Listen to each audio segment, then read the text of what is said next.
Ok, cách để quay video mô hình bằng phần mềm Jumbo Collect thì chúng ta sẽ làm như sau nhé.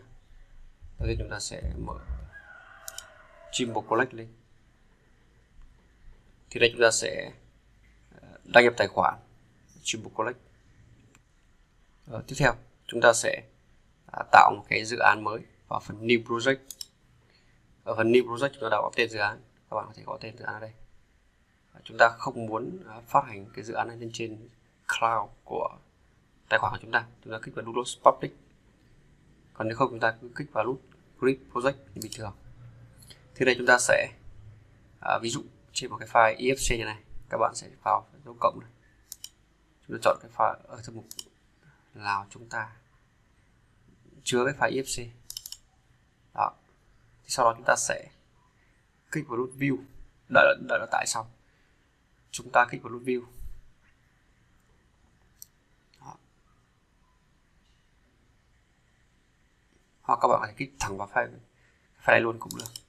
Thì nó cũng chuyển sang chế độ mở ở đây. Đó.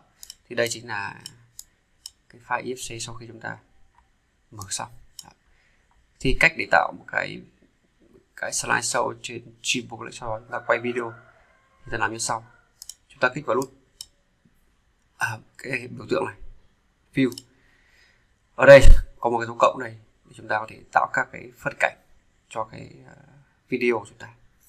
Đầu tiên tôi có một cái view như thế này. Đó. Cái dấu cộng này. Đó. Mình cứ ấn làm sao chậm nhất có thể. Đó.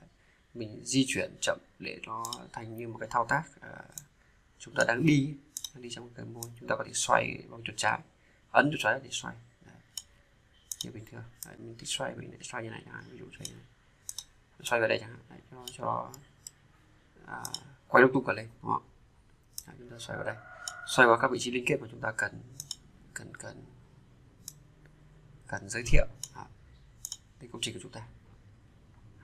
Đây chẳng hạn, đúng không? Rồi, thì sau đó chúng ta sẽ làm như sau. Chúng ta sẽ bật cái phần mềm quay màn hình lên, ví dụ các phần mềm Camtasia hay là phần mềm Recorder nào đó. Sau đó các bạn sẽ ấn vào đây, ấn chỗ này để nó tích này, tắt cái phần này đi cho nó full cái màn hình lên. Thì chúng ta ấn phím F11. Nhưng đầu tiên chúng ta sẽ chọn vào cái view đầu tiên trong cái list của chúng ta, trong cái danh view các cái view này. Đó.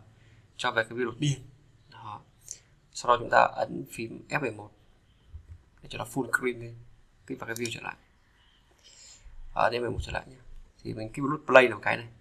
Ở đây nó có phím tắt không nhỉ? Không có phím tắt, tôi kích vào đây play. Sau đó ta để chế độ F11 nhé, thì tự động nó sẽ chạy và khi đó nó sẽ quay xoay công trình để quay quanh các cái view đó. Đấy, các bạn thấy rằng là nó sẽ đi dần chậm. Đấy.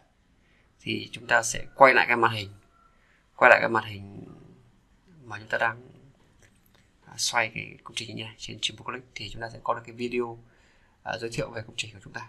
Đấy. Rất đơn giản như vậy thôi.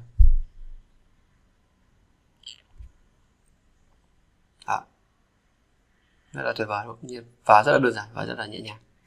Thì đó là cách để chúng ta quay cái video mô hình bằng phần mềm Jumbo Collect.